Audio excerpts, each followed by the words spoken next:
Causes of failure of the revolt, ये 1857 के revolt का फेलर के क्या क्या कारण थे.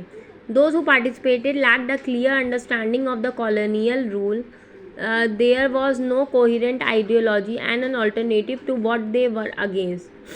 जो मतलब ये रिवोल्ट जब हुआ था तो किसी को ये समझ नहीं थी कि कॉलोनियल रूल क्या होता है और इसके ऑल्टरनेटिव क्या होंगे. इसके मतलब हम लोग इसके अगेंस्ट क्या क्या कर सकते हैं और क्या ऑल्टरनेटिव ढूंढ सकते हैं. सेकेंड पॉइंट ये था, the nawab princes and aristocracy were against British due to loss of influence and power as most of them were reduced to pensioner, but they were not able to provide organization, coordination and centralized leadership to the revolt.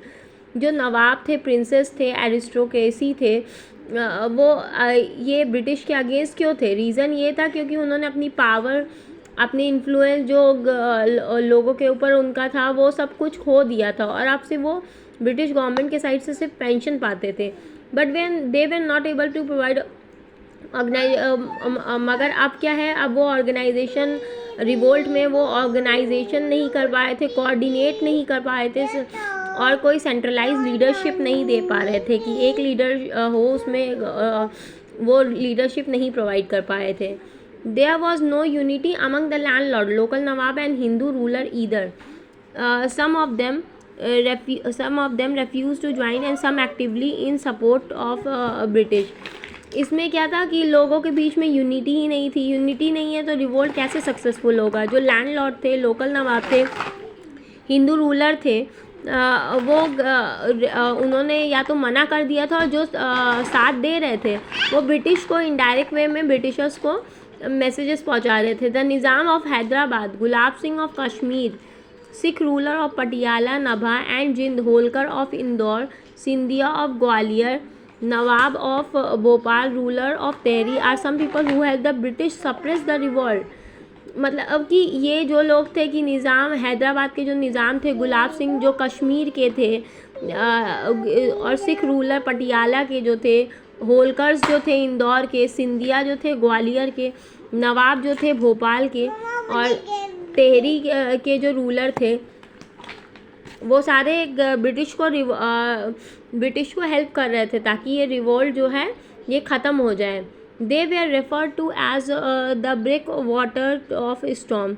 इनको क्या कहा जाता है? इन rulers को break waters, मतलब कि एक सैलाब आने वाला था, इन्होंने वो सैलाब आने नहीं दिया उसको, इसलिए इनको ब्रेक वाटर्स टू स्टॉर्म भी कहा जाता है.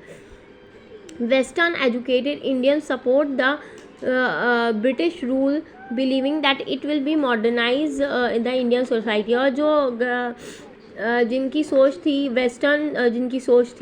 वेस्टर्न, जिन्होंने एजुकेशन लिया था, उनको ये लगता था कि नहीं, ब्रिटिश सही कर रहे हैं, वो मॉडर्नाइज कर रहे हैं हम लोग की सोसाइटी को, मॉडर्न बना रहे हैं हम लोग को.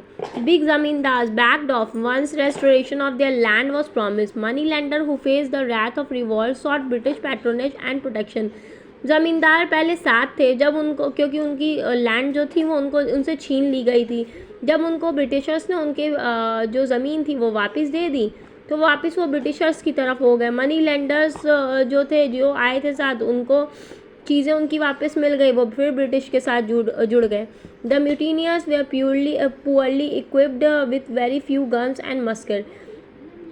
और जो लोग थे उनके पास काफ़ी कम, मतलब अब रिवोल्ट इतना टाइम हो गया था, उनके पास काफ़ी कम लड़ने के इक्विपमेंट्स बचे हुए थे.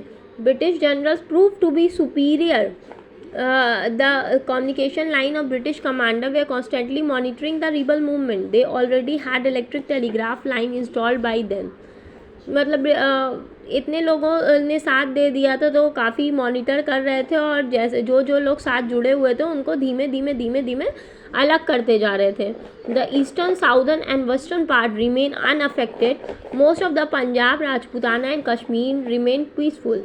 मतलब कि ईस्टर्न जो पार्ट था, साउथ और वेस्ट पार्ट जो था, वो तो इस रिवोल्ट से अनअफेक्टेड ही थे, उनको ज़्यादा इसमें नहीं था उनका. और जो पंजाब, राजपूताना, उन्होंने तो इंटर ही करने से मना कर दिया था, तो वो लोग आराम से रह रहे थे. बाकी जो लोग रिवोल्ट में इन्वॉल्व हुए थे सिर्फ वो ही सफ़र किए थे.